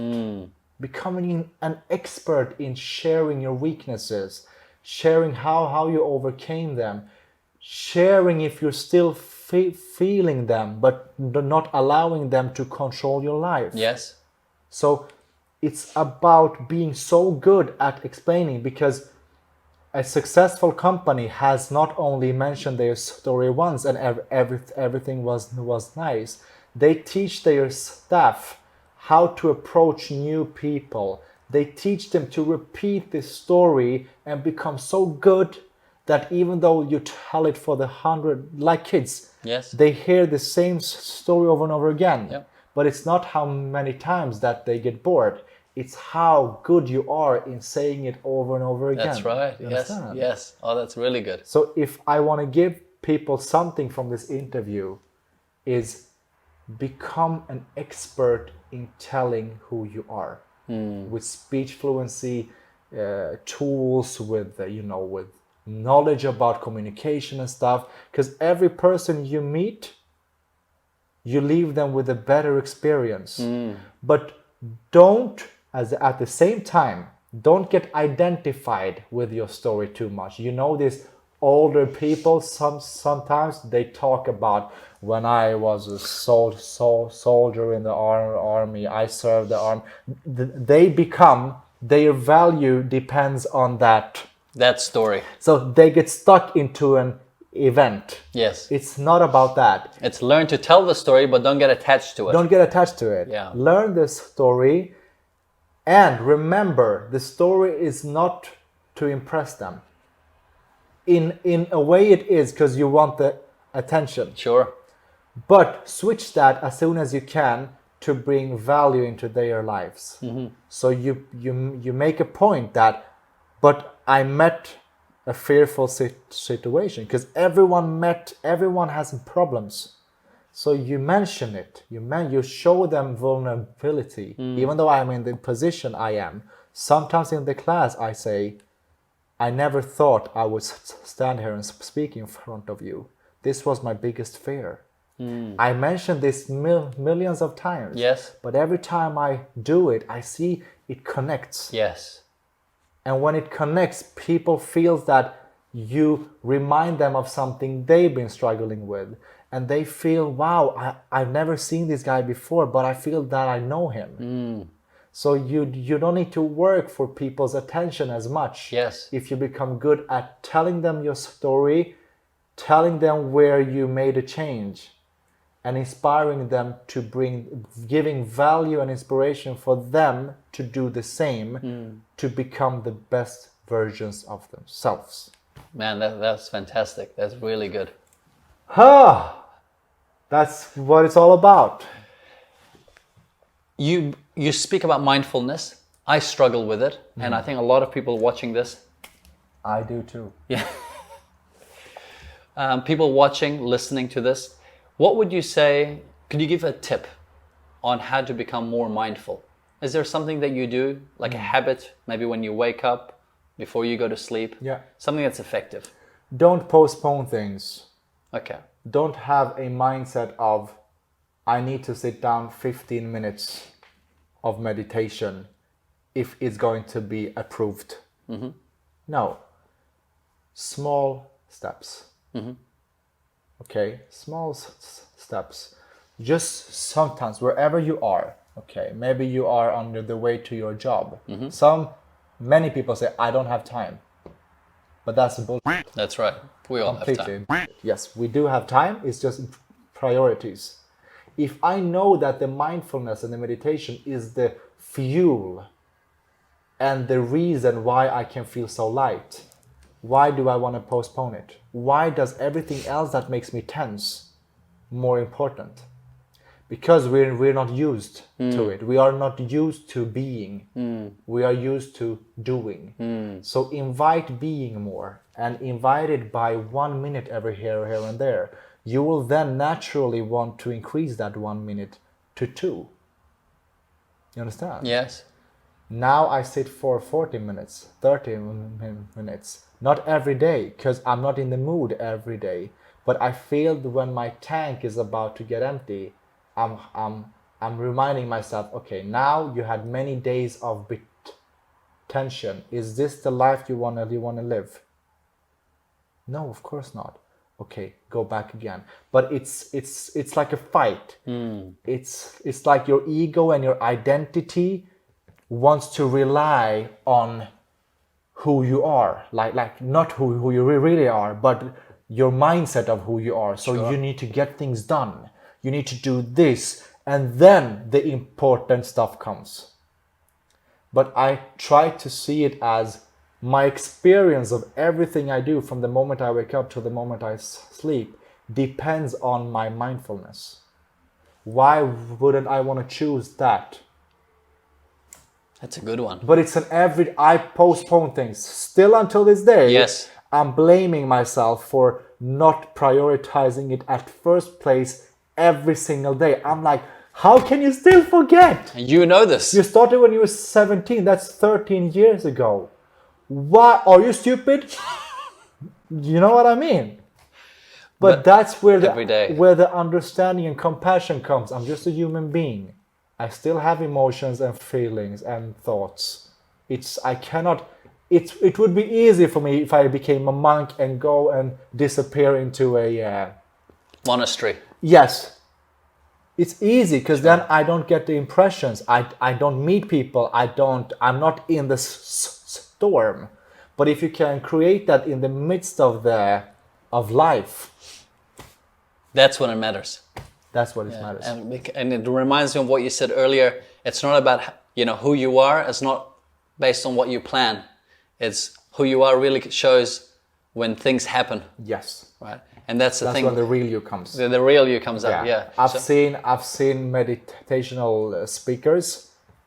They've been like looking like I know it all, or like religious people. But once they get a question that is uncomfortable, you see the change, and then you understand. Okay, he speaks about something, or she speaks about something. They're not living it. That they're living it.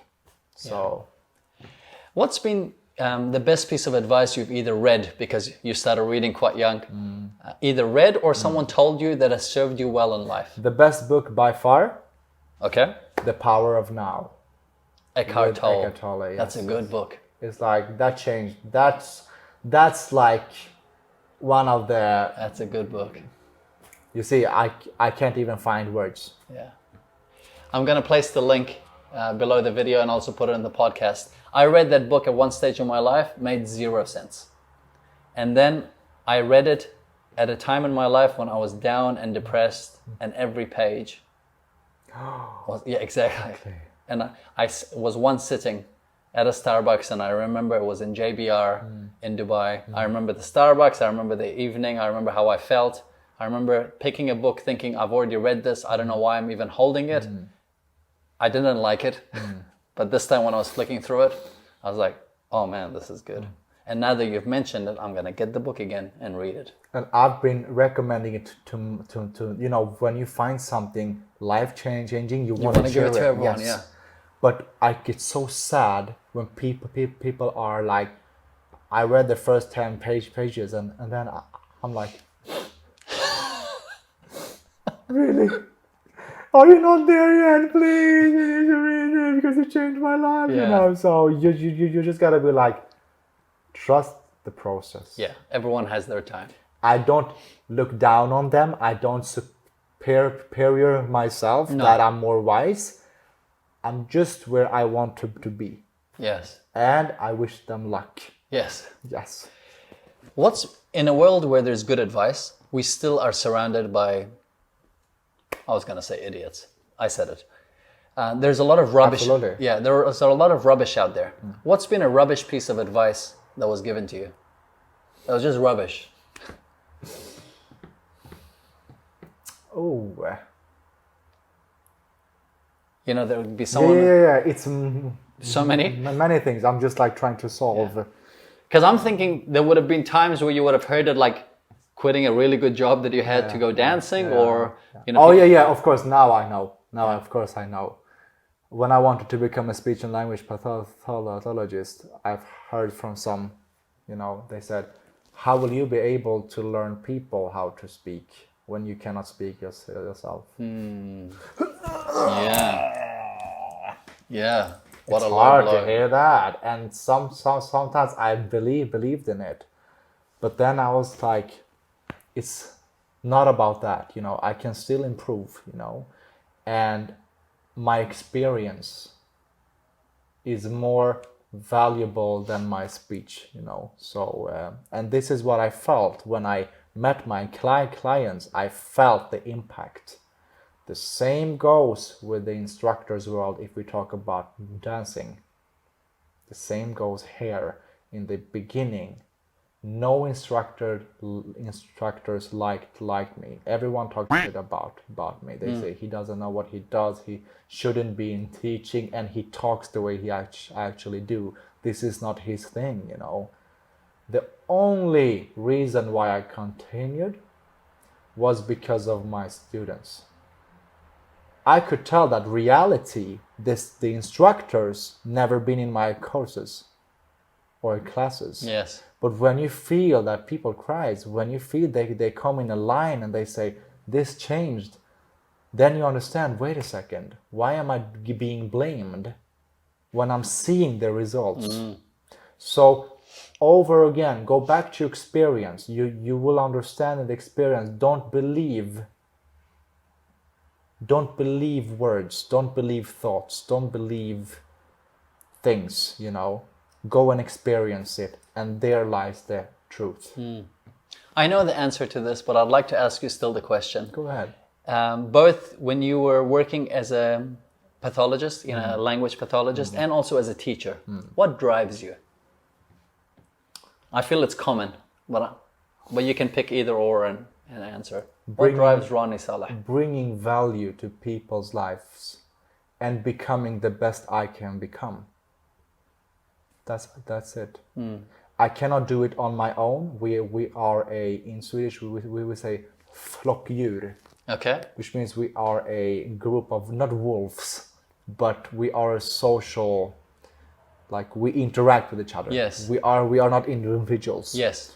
So it's an individual journey in a shared experience. You know what I mean? So we are still a community, a family, and connection is why we are here. So we need each other. Yes. That's why there's so much bullshit outside saying that we are separated and we have nothing to do with each other, because we are linked. We are. Yes. If you cut us, we will bleed, both of us. Yes. Yeah. Thanks. Yeah. Exactly. So the answer I forgot about what The question was, what drives you? Yeah.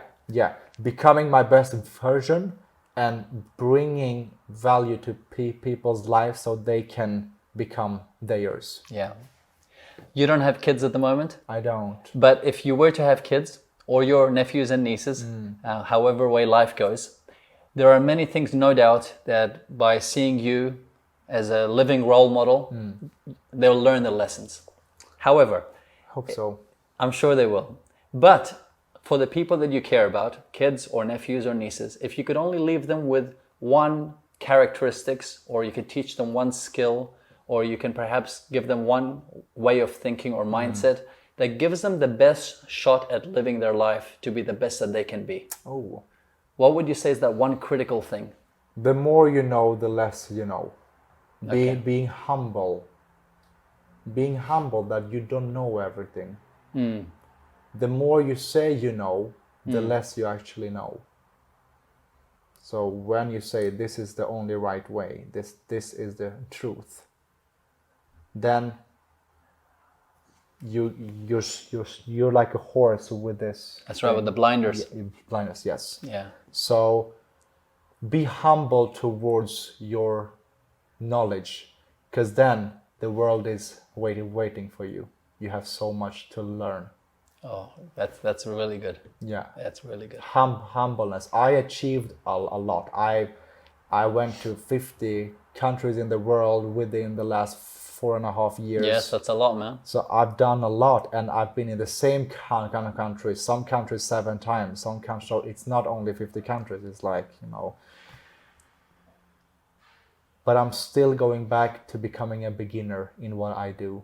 Because if you're a beginner, you have the world in front of you. If you know it all, there's nothing else left to learn and nothing more to grow in. The people that might be watching this video or listening to this podcast, some of them might be working for companies. Okay. Fortune 500 companies. They could be working for leading governments. And if they resonate with your story, and they resonate with your style, and they resonate with your voice, this is where I'd like to tell them that Ronnie is looking at becoming a motivational speaker. So you should book him in. Thanks, man. Yeah, no, Yeah. I really mean it, because if you like his style, you like his energy, and if it's come through the cameras and if you can hear it in the podcast, then I'm sure he'll do great things for you as a speaker, because that's something that you're looking at venturing into. Yes, one of my pictures in my room is like a big audience where someone speaks to. You know? Yes. So I'm kind of seeing the dancing scene. I'm kind of seeing my way that I focused on, the way I speak, as a transition, as a smooth transition to just speak about personal development and how we can be the best us. Yeah. Yes. Because we want to die original, not a copy of someone else. And I want to bring that uniqueness, the braveness that they have something to give this world before they move on to the next experience. I want that. And yeah. It will happen, for sure. I see it. You see it? I see it 100%, Really? man. 100%. Thank you. And now instead of me saying, why can you see it? I just leave it there and I just trust it. Absolutely. Yeah. One for the history books. 500 years from now, history is going to read Ronie Saleh was, what would it say?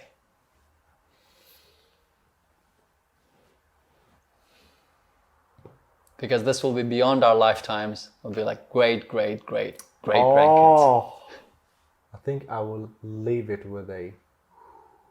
Okay. Why? Because we often want to add things after I am blah blah blah blah blah blah Yes. blah blah blah blah blah. Ronie Saleh, 30 years old, motivational speaker, dancer, stutterer, blah blah blah blah blah. If we have courage to just leave, I am.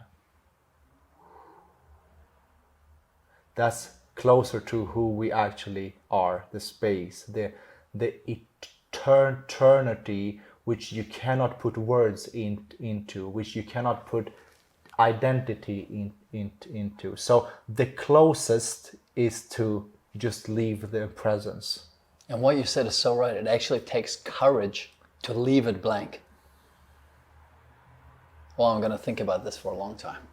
I wanted to say inspirational spirit, something like that, but I was like, well, it's nice, because we learn a lot from the Buddha, for example. So if it would be blank, it would be sad, because we want to understand things.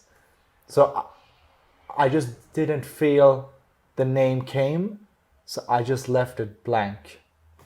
It does require courage. Yeah. Respect, man. With that said, I still want to leave some books about my experiences and stuff. And I'm sure there will be. But if someone asks,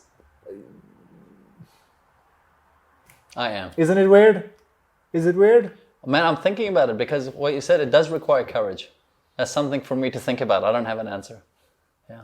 Last question. I go And, ahead. I'll let you go to sleep or go It's dancing. been here for 2 hours. This is the longest interview of my life, but I don't even feel the time. It's like we're here and now, right?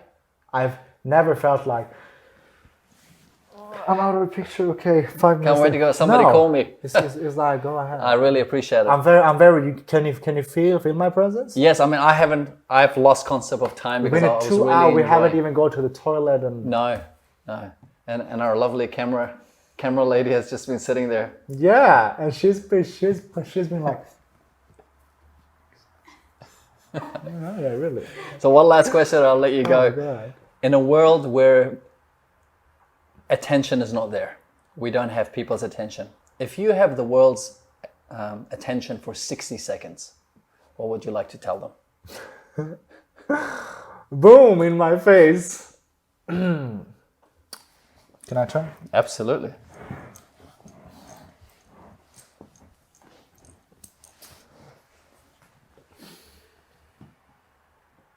Sit down in a comfortable position. Close your eyes. Just breathe.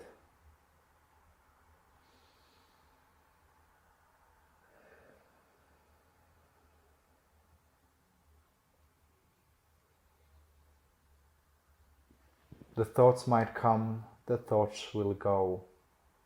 It will appear, disappear, like everything in life. It happens, disappears. Don't take the moment of thoughts for the ultimate reality. Try to experience it with the witness, with the presence, with the now. Because the now has always been, the now is now, and the now will always be. So whatever you're doing in your life, whatever job you have, whatever you're identified with, don't attach yourself to it too much. Accept it for now, but see it as a moment experience of this human life. But don't take it as the ultimate truth. Thank you.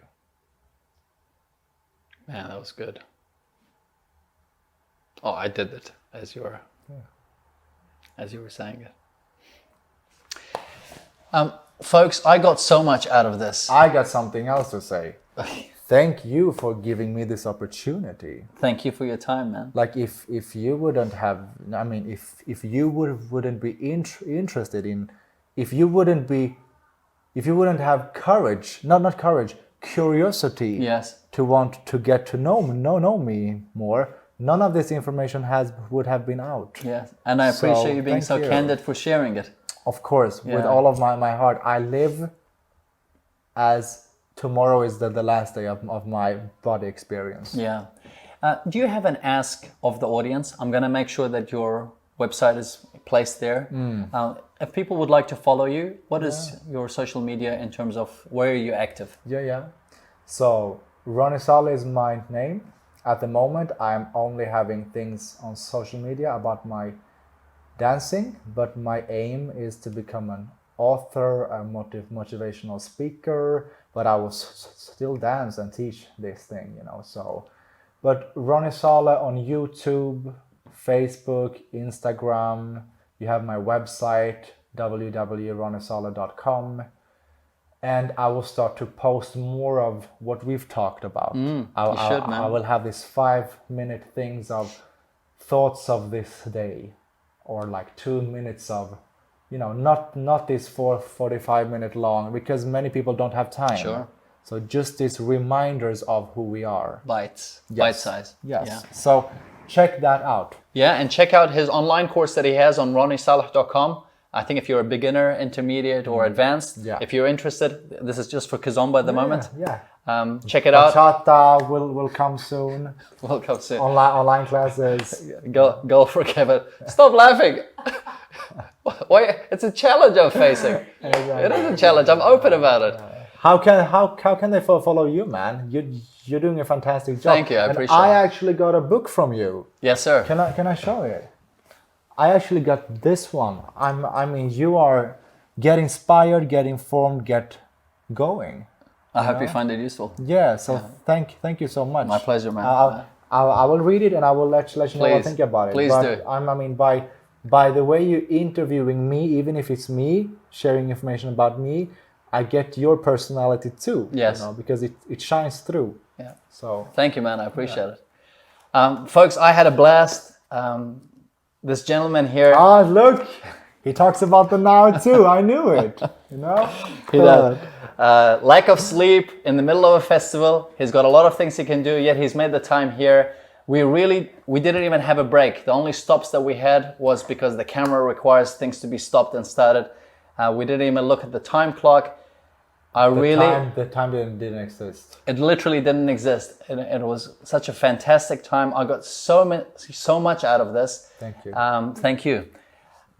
Please go through this video a second time. If you're listening to this, make sure you listen to it a second time. I go through every single interview. I don't call it an interview really. I go through every single conversation a second time. I take notes. I make the summary notes available on our website. But I guarantee you, like every single chat that I've had, this conversation, when I go through it a second time, I'm going to get even more value. So please go through this a second time. You will find a great deal of value. He's been dropping gems after gems after gems like you won't believe. If you have questions, please place your questions below the video. I'll try and answer them. I'll ask Ronnie if he can to answer them.